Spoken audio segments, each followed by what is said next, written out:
ये यही खड़े पड़े पड़े जर लग गए इनमें, कोई इनको यूज कर लिया नहीं पावे।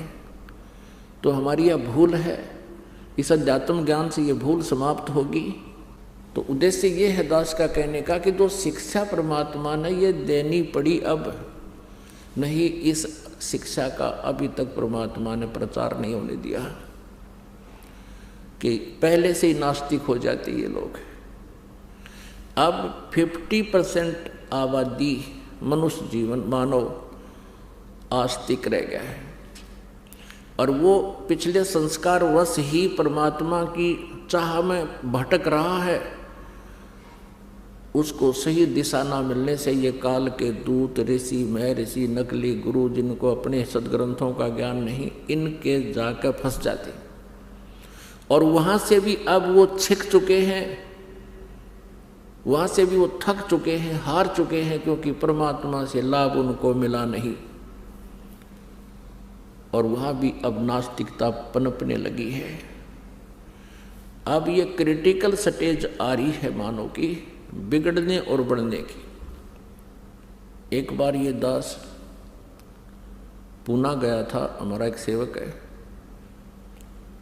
तो वापस जहाज से आ रहे थे हम 2 जने। जो ही हवाई जहाज स्टार्ट हुआ, हमारा स्वाभाविक नियम है प्रभु का, उनके साधना में, जब भी हम सफ़र घर से निकलते हैं या कोई सफ़र गाड़ी में करते हैं या वैसे पैदल चलते हैं या किसी जैसे यान में चले, तो हमने जो ही वायुयान फ्लाइट करने लगा, हमने अपना मंगलाचरण शुरू किया। उसी सीट पर तीसरा और बैठा था। वो जब हमने वो अपना मंगलाचरण बोल लिया, वो बाबूजी कहता है, आप क्या कर रहे थे, क्या कर रहे थे? हमारी मंगल कामना कर रहे थे कि यात्रा सफल हो। अब हमने कोई खास जवाब नहीं दिया। मैं इसने कि कहूँ, कुछ गर्दन सी हिलाकर मैं चुप हो गया। अरे वाह, अब 20वीं सदी में, 21वीं सदी में, और ऐसे विचारों के लोग शेष हैं। कहीं भगवान नहीं है, आकाश तक ढूंढ लिया, सब तक खोज मार कर ली है, कहीं भगवान नहीं। मत देख बुद्धू आदमी, इस गुग्गू ने क्या समझाओ बताइए, दो सुने नहीं, क्योंकि इसकी बुद्धि विपरीत फिट होगी। तो ऐसी स्थिति आ गई इस शिक्षा से। लेकिन ये शिक्षा अब अनिवार्य थी।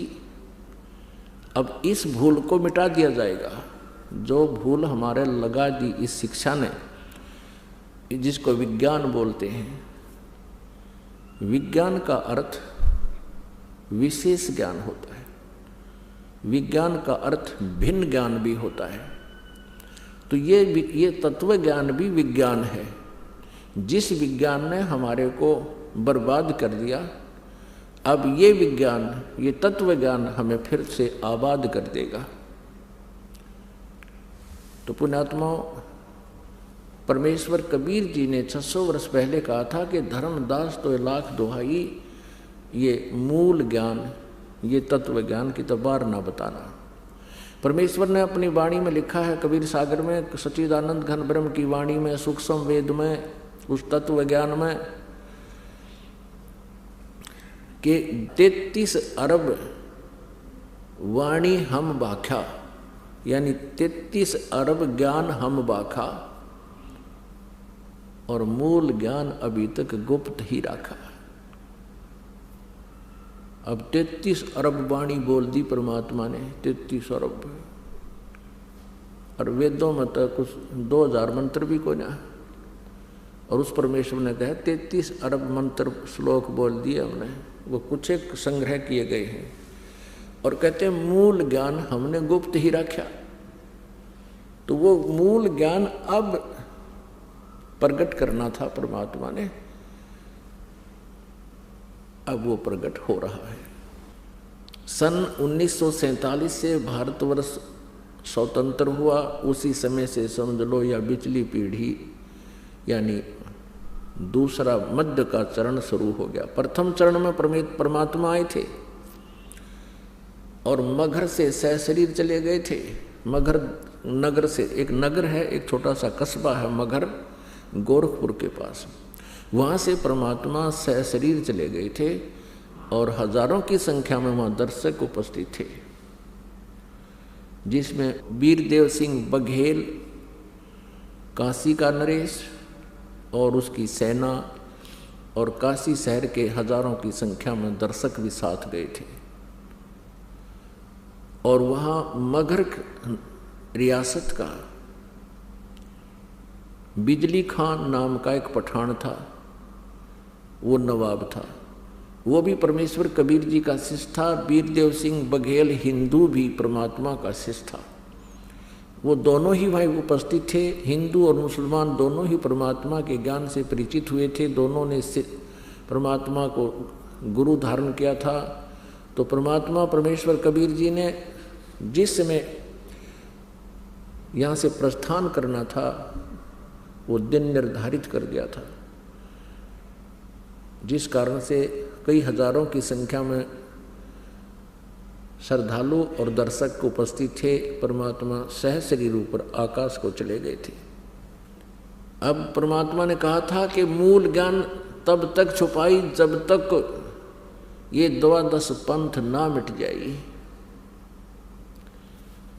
अब 12 पंथ काल ने चला दिए। परमेश्वर कबीर जी जब प्रथम सतयुग में पृथ्वी पर आए, यहाँ काल के लोक में आने लगे, तो रास्ते में इस काल भगवान ने, ब्रह्म ने, ज्योति निरंजन ने, 21 ब्रह्मांड के स्वामी ने एक ऐसा स्थान बना रखा जहाँ ये स्वयं विराजमान रहता है और विशेष वाच करता है, विशेष ध्यान रखता है, दृष्टि रखता है कि कोई इस रास्ते से ऊपर सतलोक की तरफ ना चला जाए। और वहीं पर इसने एक तपस्शिला बना रखी है जहां पर ये जीवों को भून कर खाता है। मानव शरीरधारी प्राणियों को उस तपस्शिला के ऊपर भूनकर, यानी उनको अच्छी तरह तड़फा कर उनमें से ये वासना गंध निकालता है और उस गंध को ये खाता है।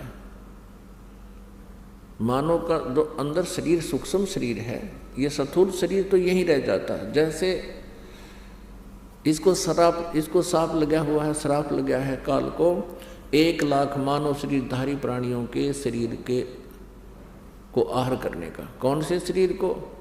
स्थूल शरीर के अंदर सूक्ष्म शरीर है। सूक्ष्म शरीर के अंदर पूरे जीवन में हम जितने भी चटपटे खट्टे मीठे आहार करते हैं, व्यसन करते हैं, आप देखते हो मानव जीवन का आहार, पशु पक्षियों को देखो आप, एक सात्विक आहार करते हैं कुछ पक्षी, और कुछ एक ऐसे हैं मांसाहारी हैं जो मेंढक मच्छी आदि खाते हैं। और मनुष्य जो है इसका आहार केवल घास फूस फल फ्रूट काजू किशमिश खाना ही बनाया है। लेकिन ये काल ये टेस्ट करना चाहता है, ये मन है, मन रूप में ये काल सब में विद्यमान है। और इस मन की आदत है कि ये व्यसन करे बिना रह नहीं सकता। ये काल ने अपना एजेंट छोड़ रखा है। अब देखो शराब बनाई, कैसा जुगाड़ जोड़ कर शराब तैयार करी, इस मन काल ने बनवाई। तमाकू तैयार किया, हुक्का बनाई या तोब, किस तरह जुगाड़ जोड़ कर इसमें हैं और फिर पीने लग गए। सिगरेट बनाई, बीड़ी बनाई। बताइए, इस तमाकू के सेवन से ना तो शरीर पुष्ट होता, हानि अवश्य करता है, लेकिन ये इसलिए करवाता है कि इस सूक्ष्म शरीर में, इस स्थूल शरीर के माध्यम से किए हुए व्यसन और ये आहार सूक्ष्म शरीर के अंदर इनकी सूक्ष्म वासना डिपॉजिट हो जाती है। और जैसे बादाम के ऊपर छिलका होता है, वो छिलका खान का नहीं होता, अंदर गिरी खान की होती है, खाने की। तो ऐसे ही ये स्थूल शरीर तो बादाम का छिलका समझो, इसके अंदर एक सूक्ष्म शरीर है। उस सूक्ष्म शरीर को तपस्शिला है एक बहुत बड़ी टुकड़ी है पत्थर की जो स्वतः गर्म रहती है, आध्यात्मिक यानी ईश्वरीय शक्ति से,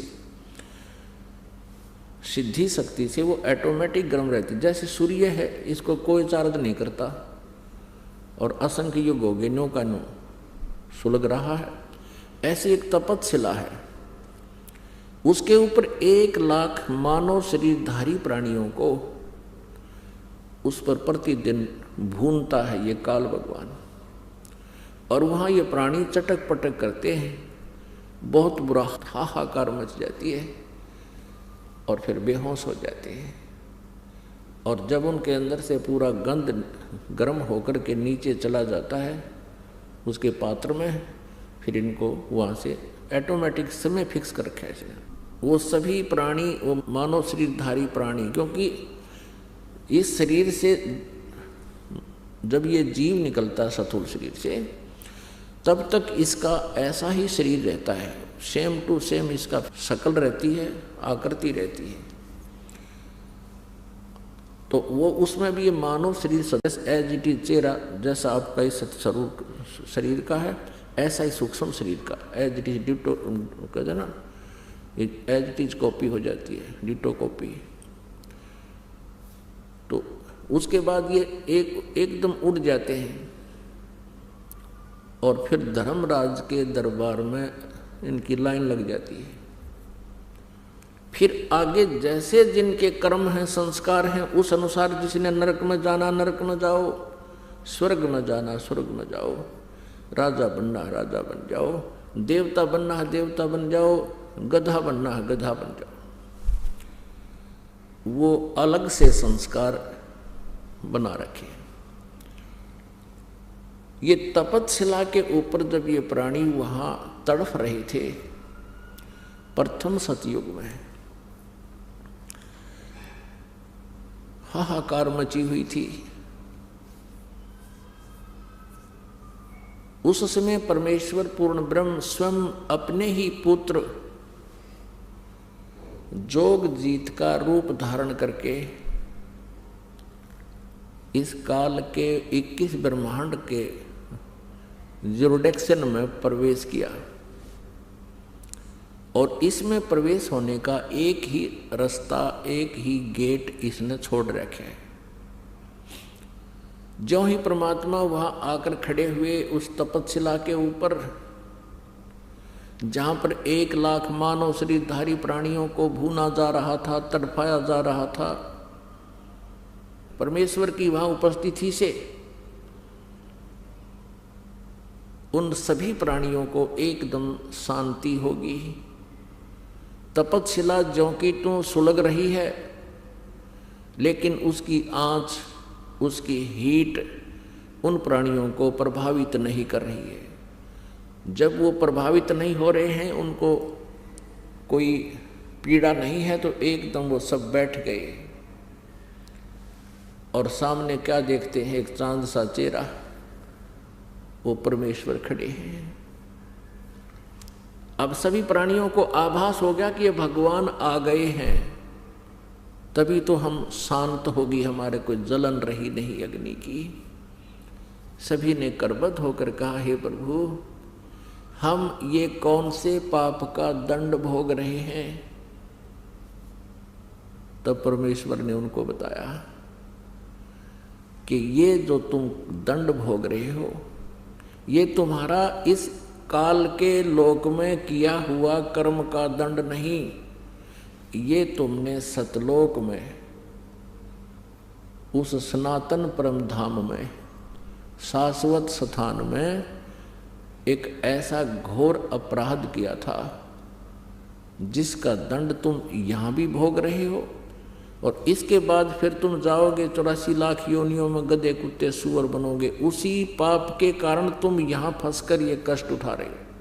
तब परमेश्वर कबीर जी ने, अर्थात जोगजीत रूप में उपस्थित परमात्मा ने कहा कि तुम काल के जाल में फंसे हुए हो। उन सभी आत्माओं को परमात्मा कबीर जी ने सृष्टि रचना सुनाई और जो हमने अपराध किया था वो याद दिलाया, अपनी शक्ति से, अपने आशीर्वाद से उनको दिव्य दृष्टि प्रदान की और पिछले जो भी सचखंड में उन्हें गलती की थी वो as a film, as a trailer वो बैकग्राउंड दिखाई दी। सभी ने अपनी गलती को स्वीकारा और कान पकड़ा, हाथ जोड़े, हे प्रभु हमसे गलती बन गई, घोर अपराध किया हमने, और ये कष्ट जो हमें दिया जा रहा है ये भी कम है उस अपराध के प्रतिफल में। हे भगवान हमें बचा लो काल के जाल से, हमें यहाँ से ले चलो सतलोक में, या तो दुख ही दुख है। पुण्यात्माओं, जब तक ये प्राणी यहाँ इस माहौल में सेट हो रहा है तो इसको कोई प्रॉब्लम नहीं। कोई मंत्री बन रहा है, कोई मुख्यमंत्री बन रहा है, कोई प्रधानमंत्री बना है, कोई राष्ट्रपति बना है, और छोटे मोटे भी पति बने बैठे हैं, जैसे कोई IAS अफसर है, IPS है, या कोई और अधिकारी है, या वैसे भी कोई जिसका दो रोटी का साधन ठीक है, कोई फैक्ट्री लगा रहा है, या वैसे अपना ठीक गुजारा है, ज़मीन है, कोई दुकान है, मजदूरी करके भी कोई ठीक अपना गुजारा टाइम पास कर रहा है। तो इस माहौल को वो बिल्कुल अच्छा मान रहा है। अब अच्छा तो मानेगा क्योंकि ये जीव संज्ञा में है और जीव की इतनी ही सोच है। अब पीव आता है, परमेश्वर आता है और हमें वो याद दिलाता है कि इस झूठे सुख को सुख कहे, तू मान रहा मनमोद, ये सकल चबीना काल का, कुछ मुख में कुछ गोद। तो यहाँ तो परमात्मा कितना ज्ञान देते हैं, हमारा बहुत ही कम गले उतरता है।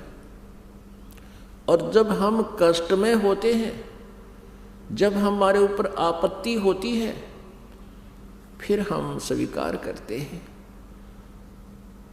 जैसा भी उनको मार्गदर्शन दिया जाता है वो स्वीकार कर लेता है। अब जैसे कोई किसी देव की पूजा करता है, जैसे अपने हिंदू धर्म के अंदर बहुत से अब देवों की पूजा करते हैं या अपने इष्ट धामों की पूजा करते हैं, उनको यदि आज ये कहा जाए कि ये साधना तुम्हारी ठीक नहीं है, ये आपको हानि करेगी, मोक्षदायक नहीं है, शास्त्र अनुकूल नहीं है, तो वो मानता नहीं। वो क्या सोचता है, उसने कैसा अपना पैमाना बना रखा है आध्यात्मिक लाभ को तोलने मापने का। अब जैसे पिछले संस्कार पुण्य के आधार से आज किसी प्राणी की अच्छी पोस्ट है, अच्छी संतान है, और संतान की भी अच्छी नौकरी सेट होगी है और उनका भी अच्छा गुजारा है, तो वो ये मान बैठा है कि जो पूजाएं हम कर रहे हैं, क्योंकि आपको बताया कि 50% अभी भी आस्तिक व्यक्ति हैं, और वही 50% आस्तिक व्यक्ति कहीं ना कहीं परमात्मा के लिए कोई ना कोई अवश्य साधन करता है, क्योंकि आत्मा परमात्मा के बिना रह नहीं सकती है। जो नास्तिक हो गए हैं उनको कोई याद दिलाने वाला ही नहीं है, और वो थक चुके हैं कि भगवान है नहीं, क्योंकि साधना शास्त्र विरुद्ध करके आध्यात्मिक लाभ से वंचित रहे, जिस कारण से वो नास्तिक हो गए। आस्तिक व्यक्तियों के लिए कहा जा रहा है कि वो ये सोच रहे हैं कि हम जो भी पूजाएं करते हैं, जैसे किसी ने हनुमान का व्रत रख लिया, मंगलवार का 100 रुपये का प्रसाद बांट दिया, 6 महीने में इष्ट धाम पर मत्था टेक आए, जन्माष्टमी का त्योहार मना लिया, होली और दिवाली में नाच कूद लिए, और एक गायत्री मंत्र का जाप कर लिया, या कोई और छोटे मोटे स्तोत्र 2-4 बार कर लिए। वो ये सोच रहा है कि ये सुख मुझे इनसे प्राप्त हो रहा है, और फिर उन पर आपत्ति जब आ जाती है और उनकी दुर्गति प्रारंभ होती है। वो जो साधना कर रहा था उससे तो कोई लाभ हुआ नहीं, फिर वो कहाँ जाते हैं? किसी संत या किसी स्थान पर जाते हैं जिसके विषय में ये सुना हुआ होता है कि वहाँ जाते सुखी होता है। अब वहाँ भी मत्था टेकने जाते हैं, कितने जाटी के डंडी के धागा बांधने जाते हैं। अब वहाँ भी जब वो धक्के खा लेते हैं, कोई आराम नहीं होता और दुर्गति चरम सीमा पर होती है। उस समय कोई संत उनको मिलता है और वो फिर कहता है कि तुम ये साधना त्यागनी पड़ेगी और जैसे हम बताएंगे ऐसे करना होगा, तो वो तुरंत मान जाते हैं। जैसा आप कहोगे वैसा ही कर लेंगे, क्योंकि जिन पूजाओं को वो फाइनल मान रहे थे, सही मान रहे थे, जब तक पूर्व जन्म का शुभ संस्कार साथ रहा तो मौज माच रही थी। और जब वो बैटरी डिस्चार्ज हो ली, आगे चार्जर ठीक लगा नहीं, यानी शास्त्र अनुकूल साधना मिली नहीं, और पूर्व जन्म जन्मांतर के कोई शुभ संस्कार इकट्ठे थे, वह बैटरी चार्ज थी। अब वो चार्जर ठीक ना लगने से वो पूर्व जन्म की बैटरी डिस्चार्ज होगी, वो पुण्य समाप्त हो गए। और जब तक वो बैटरी चार्ज थी इन्वर्टर की, चार्जर बेशक मत लाओ, तो भी वो अपना काम प्रॉपर कर रही होती है, ट्यूब भी जग रही होती है, पंखा भी चल रहा होता है, बस नो प्रॉब्लम। और किसी बुद्धिमान को पता है कि तुम चार्जर लगाओ, तुम्हारा चार्जर नहीं लगा है, वो मान जाते हैं तो उनकी बैटरी ठीक चार्ज होती रहती है, फिर आपत्ति नहीं आती समय आने पर। और जो नहीं मानते हैं वो कहते हैं नहीं ठीक है, हमारी बैटरी ठीक चल रही है, तो वो अनजान है। और जब वो पूर्व जन्म के संस्कार समाप्त हो जाएंगे, उसके तुरंत बाद एकदम जैसे इन्वर्टर की बैटरी जब डिस्चार्ज होएगी तो सारी सुविधाएं बंद हो जाएंगी, ना ट्यूब चले, ना पंखा चले, ना और कोई कार्य हो। तो परमेश्वर कबीर जी ने जब वहाँ उन तपस्या पर जल रही उन आत्माओं से कहा कि तुम्हारे अंदर कुछ गुरु भी आए हैं, अखां जी वो खड़े होना जरा। वो खड़े हो गए, सैकड़ों की संख्या में वो नकली गुरु दुनिया में भ्रमित कर रहे थे। आप जी किस इष्ट की पूजा करते थे? परमेश्वर ने पूछा। एक कहता जी मैं हनुमान जी की पूजा करता था। हनुमान जी ने कब कहा अपनी पूजा कराने को? अरे वो तो भगत थे, वो तो स्वयं पूजा करते थे भगवान की।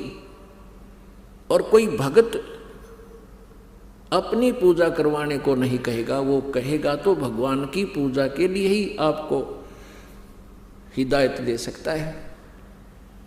और यदि कोई भक्त अपनी पूजा कराता है, वो भक्त नहीं, वो दुष्ट है। हनुमान जी ने कभी नहीं कहा मेरी पूजा कर लो, तुम तो दंगताना कर रहे हो उसके साथ। वो क्या कहता है, जी हमने तो ऐसा सुना था। वो गुरु कहता है, वो आचार्य कहता है, नकली। हमने तो ऐसा सुना था कि हनुमान जी भगवान शिव के अवतार हैं। हनुमान जी की पूजा करने से भगवान शिव की पूजा हो जाती है। और हनुमान जी के हृदय में श्री राम और श्री लक्ष्मण और श्री सीता जी विद्यमान हैं। उन्होंने अपना सीना खोल के दिखाया था। तो हनुमान की पूजा करने से श्री राम की यानी विष्णु की भी पूजा हो जाती है। फिर परमात्मा ने पूछा और क्या डले डोया करता तू, और भी बता दे। कि गीता जी का मैं नित्य पाठ किया करता और औरों को भी समझाता था कि गीता जी का पाठ करते ही रहना चाहिए। अब परमेश्वर ने कहा रबले पुरुष, अब गीता जी में 18 अध्याय हैं, और यदि हनुमान जी की पूजा से ही विष्णु जी और शिव जी की पूजा का लाभ मिलना होता तो उन 18 अध्याय का ज्ञान देने की परमात्मा को क्यों आवश्यकता पड़ी। 2 शब्द कह देता, हनुमान की पूजा कर लियो और विष्णु और शिव जी की तुम्हारी वाय पूजा हो जाएगी। है भले आदमी, अब तुझे क्या मिला यहाँ पर? अब भुगत रहा है तू, और अब क्या होगा तेरा? नरक में जाएगा सीधा। तेरी कोई चार भक्ति ठीक नहीं थी, शास्त्र विरुद्ध साधना तू कर रहा था। अब परमेश्वर ने उनको बहुत लताड़ा। लताड़न का मतलब है ज्ञान से समझा कि तुमने अपना जीवन बर्बाद किया, लाखों व्यक्तियों को डबो दिया। ये दंत कथा लोक वेद सुना सुना के शास्त्र विधि को त्याग कर मनमाना आचरण तुमने किया और अपने अनुयायियों से करवाया, जिस कारण आज तुम्हारी ये दुर्गति हो रही है। और आगे देखना क्या होगा तुम्हारे साथ। परमात्मा ने बताया कि तुम्हारे इतिहास में, क्योंकि प्रत्येक प्राणी के अंतःकरण में उसके पुण्य और पाप कोड वर्डों में अंकित होते हैं। परमात्मा ने उसी समय अपनी शक्ति से उसके किए हुए कर्म सामने दिखा दिए। ये देख, अब तू क्या बनेगा? गधे की योनि में जाएगा यहां से सीधा। अब बनेगा तू आचार्य। ऐसे ही वो एक दूसरा खड़ा था, कहा जी मैं तो वेदों अनुसार साधना करता था। वेदों अनुसार क्या साधना करता था? कि गायत्री का जाप करता था, गायत्री मंत्र का जाप करता था मैं। अब परमात्मा ने कहा कि गायत्री मंत्र क्या चीज है? कि ये ऋषियों की खोज है, ऋषियों ने अपने अनुभव से इसको खोजा है। अब परमात्मा बोले, बुद्धू तू बात तो बनाओ, मैं वेद पढ़ा करता, इतने कह पता नहीं गायत्री मंत्र क्या है। ये यजुर्वेद के 36वें अध्याय का 3रा मंत्र है।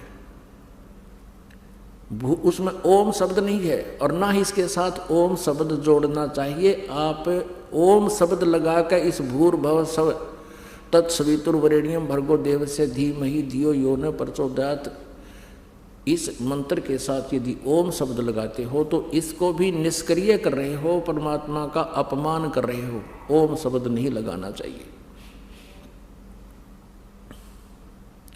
क्योंकि ओम नाम है ब्रह्म का, ओम मंत्र है ब्रह्म का। और ये भूर्भुवः स्व जो महिमा है ये पूर्ण परमात्मा की, परम अक्षर ब्रह्म की। अब जैसे प्रधानमंत्री जी को आप कोई एप्लीकेशन लिखते हो और शुरू में लिख दे मुख्यमंत्री जी और उसका नाम लिख दे, वो कागज ने पाट देंगे कलर वहाँ पर कि तो मुख्यमंत्री की तरफ है, नीचे भेज दो इसको। तो ओम नाम इस मंत्र यजुर्वेद अध्याय 36 के मंत्र 3 के साथ नहीं लगाना चाहिए। इसको कहते हैं जो खचड़ा ज्ञान। ये लोक वेद दंत कथा शास्त्र विधि त्याग कर मनमाना आचरण आपको दिखाते हैं। ये यजुर्वेद अध्याय नंबर 36 का 3 मंत्र में कहीं ओम नहीं लगा इसमें। ये देखिएगा यजुर्वेद प्रकाशक हैं सार्वदेशिक आर्य प्रतिनिधि सभा 2/5 महर्षि दान भवन रामलीला मैदान नई दिल्ली से ये छपी है, प्रकाशित है। और इसके अनुवाद करता है महर्षि दानंद सरस्वती, आर्य समाज प्रवर्तक। ये इसके मुद्रक हैं। अब 36वां अध्याय का 3रा श्लोक आपको ये देखिएगा। ये है 36वां यजुर्वेद भाषा भाष्य। ये है 36वां यानी 36वां अध्याय है। इसका यहाँ पर ये 3रा मंत्र है। भूर्भुवः स्वः तत्सवितुर्वरेण्यम भर्गो देवस्य धीमहि धियो यो न प्रचोदयात्। इसमें ओम शब्द नहीं है। भूर्भुवः स्वः तत्सवितुर्वरेण्यम भर्गो देवस्य धीमहि धियो यो न प्रचोदयात्। इस अनाड़ी ने केस इसका अनुवाद देखो कैसा कर रखा है दानंद अज्ञानी ने। इसका क्या अनुवाद किया है? हे मनुष्यों, जैसे हम लोग भू माने कर्मकांड की विद्या, भू है उपासना कांड की विद्या और स्व ज्ञान कांड की विद्या को संग्रह पूर्वक पढ़ के हमारी धारणवर्ती बुद्धियों को प्रेरणा करे, उस कामना के योग्य, समस्त ऐश्वर्य के देने वाले परमेश्वर के उस इंद्रियों से न ग्रहण करने योग्य प्रोक्ष सब दुखों के नाशक तेज स्वरूप का ध्यान करें। अपने आत्माओं, इसका अर्थ तो कुछ और बनता है, लेकिन ये प्रसंग दूसरा चल रहा है। यही दयानंद अज्ञानी महर्षि दयानंद अपना अनुभव इसने सत्यार्थ प्रकाश नामक एक पुस्तक में लिखा है। वहाँ इसने इस गायत्री मंत्र का अनुवाद करते समय कहा कि भू भवः स्वः, ये 3 मंत्र तो तैत्तिरीय अरंके से लिए हैं मैंने, और शेष के बारे में कोई जानकारी नहीं इसको। तो ऐसे ही सब के अंदर लोक वेद फीड था। इस गायत्री मंत्र के बारे में ये खासकर आर्य समाज के आचार्यों ने ऐसी भ्रमणा फैला दी थी कि महर्षि दयानंद की खोज है ये, गायत्री मंत्र इसने अपनी खोज ढूंढी है सदग्रंथों से, कहीं कहीं से, और जब ये गायत्री मंत्र बनाया है। और उसने स्वयं पता नहीं, वो वेदों का विद्वान का हुआ था, और उसको ये नहीं पता कि वेद में वो कौन से मंत्र में लिखा, ना वहाँ लिखता कि यजुर्वेद के 36वें का 3रा वो मंत्र है, इसमें ओम मंत्र नहीं है, ओम मंत्र नहीं लगाना इसके साथ। फिर परमात्मा ने कहा कि मान लीजिए आप गायत्री मंत्र जाप करते हो, और वो कहता था जी मैं 1,00,000 मंत्र जाप किए मैंने गायत्री के,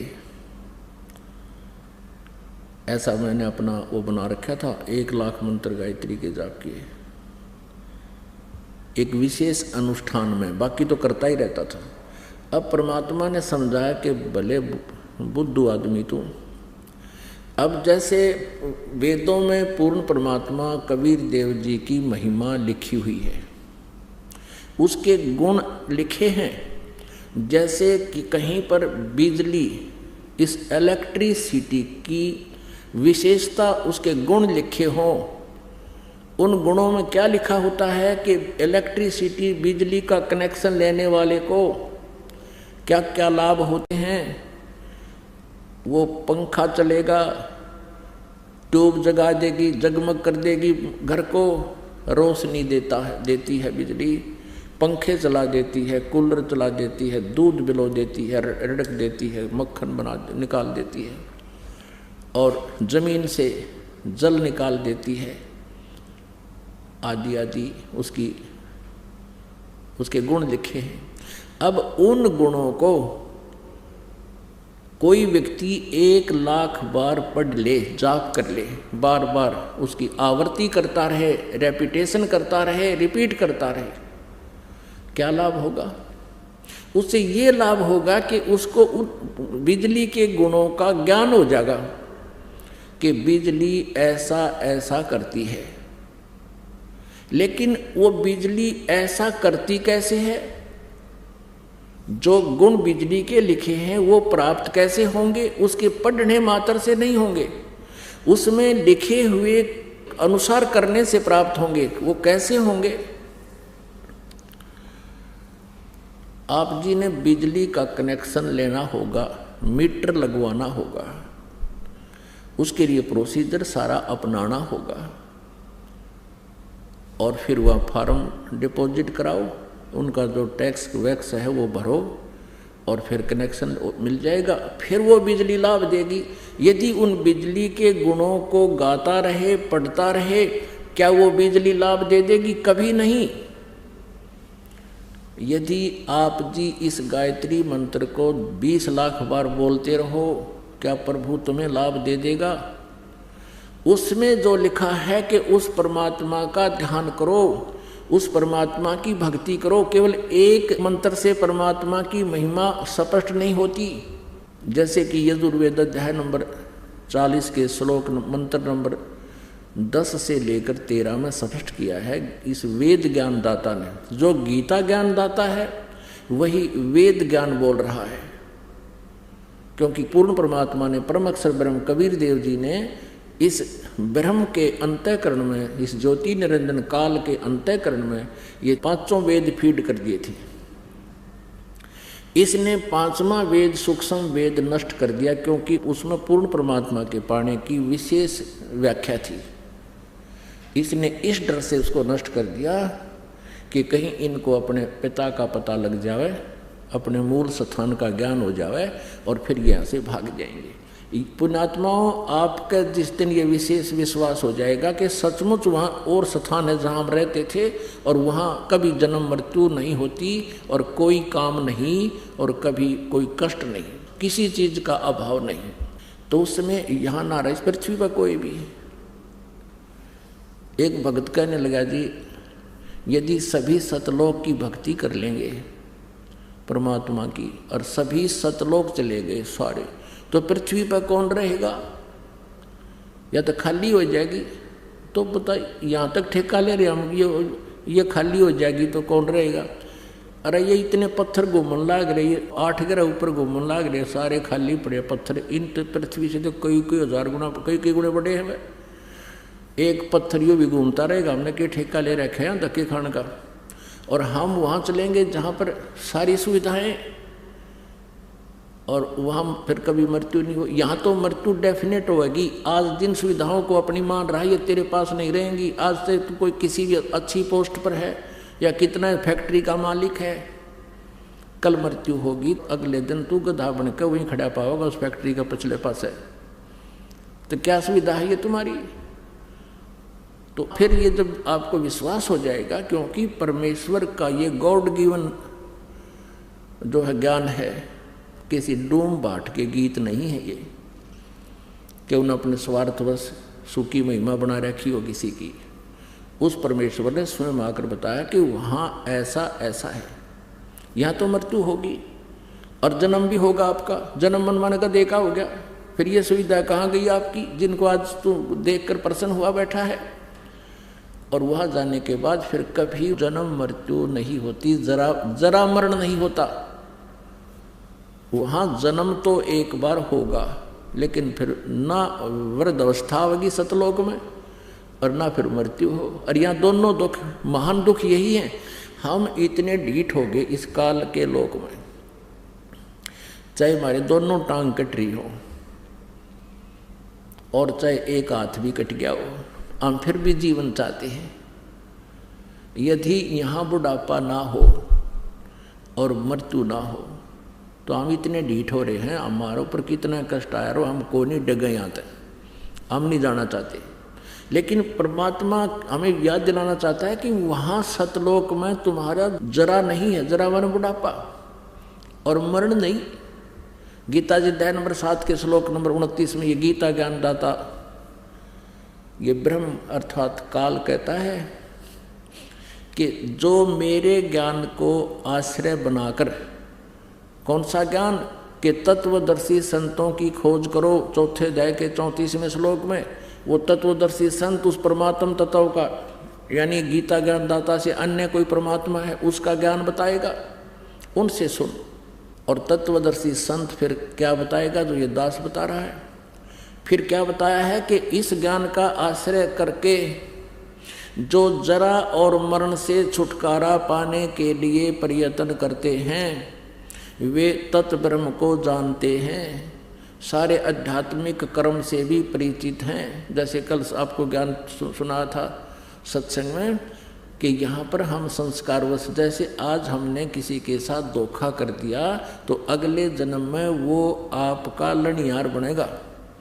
जैसे वो बेटा बनकर आ गया छोटा भाई, जिसको उन पति पत्नी ने यानी भाभी और भाई ने विष से मरवा दिया था, अगले जन्म में पुत्र बनकर आ गया और आधी संपत्ति को उपचार पर नष्ट करवा दिया और मृत्यु को प्राप्त हो गया और वो जो है उनका वंश भी नष्ट हो गया।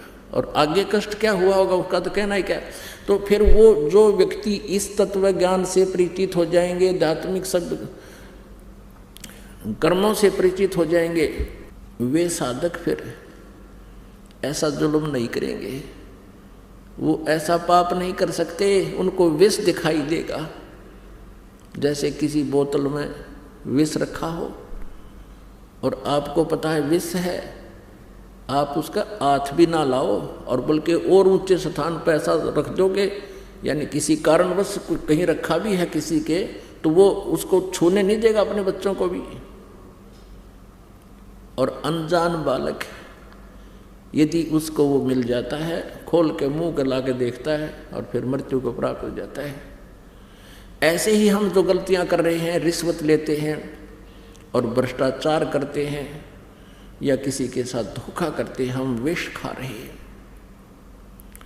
इस तत्व ज्ञान से परिचित होने के उपरांत जो सभी कर्मों से परिचित हो जाते हैं, जो केवल जरा और मरण से छूटने के लिए प्रयत्न कर रहे हैं, वे उस तत्व से परिचित हो चुके हैं और सब अध्यात्म कर्म से और सभी अध्यात्म ज्ञान से और सभी कर्मों से वो परिचित हैं।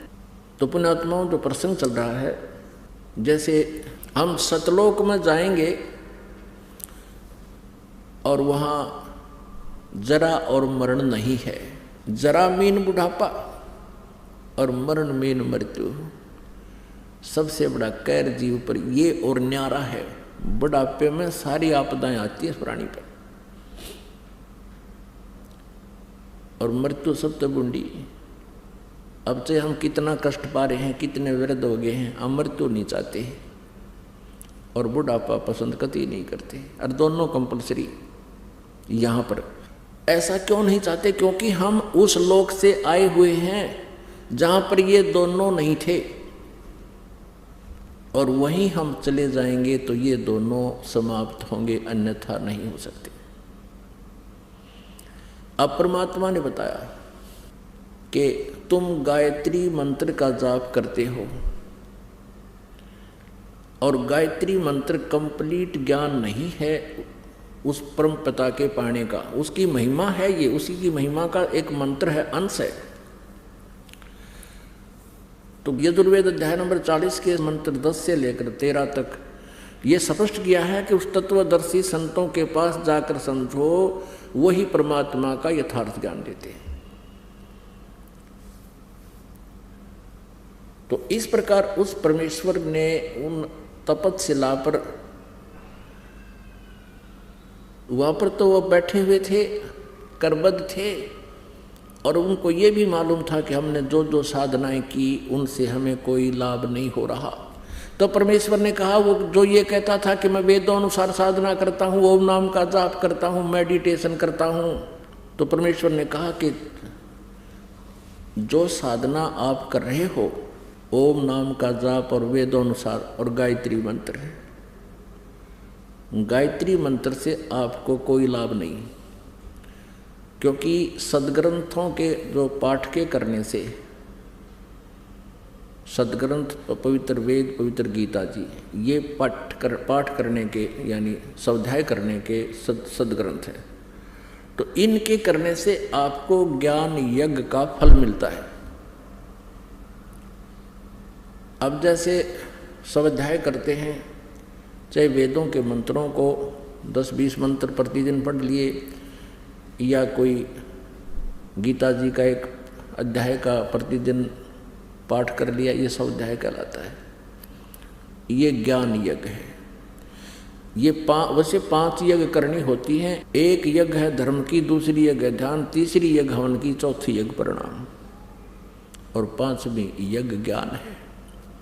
ये 5 यज्ञ भी आप कर लोगे, एक यज्ञ से भी लाभ नहीं होगा। जैसे कोई हवन करके राजी हो रहा है, नहीं, 5 यज्ञ भी आप कर लोगे और आपके पास सत भक्ति जाप करने का मंत्र नहीं है, शास्त्र अनुकूल साधना नहीं है, वो मंत्र ठीक नहीं है, तो भी आपकी 5 यज्ञ यूजलेस होगी, व्यर्थ हुई। कैसे? जैसे किसान खेत में बीज बीजे नहीं और खाद और पानी डालना शुरू कर दे। गेहूं बीजा नहीं, खाद और पानी डालना शुरू कर दिया, सिंचाई शुरू कर दी, तो क्या होगा? उसमें खरपतवार उग जाएगा, और वो पशुओं के काम तो आ सके घास फूस, बाकी उसका मूल उद्देश्य नहीं रहा।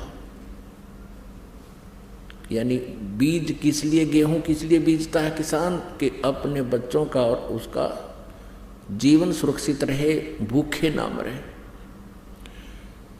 और बीज के गेहूं बीज के फिर खाद पानी डाले तो उसका लाभ गणा हो। यदि बीज बो दिया और खाद पानी नहीं डाला तो भी यूजलेस है।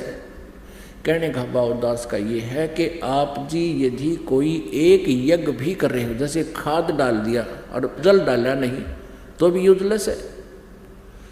तो ऐसे ही एक हवन यज्ञ के ऊपर गाटा जोड़ रहे हैं, कई तो स्वाहा स्वाहा सारा दिन एक घंटा लगे रहे, और वो 4 यज्ञ और रहेगी।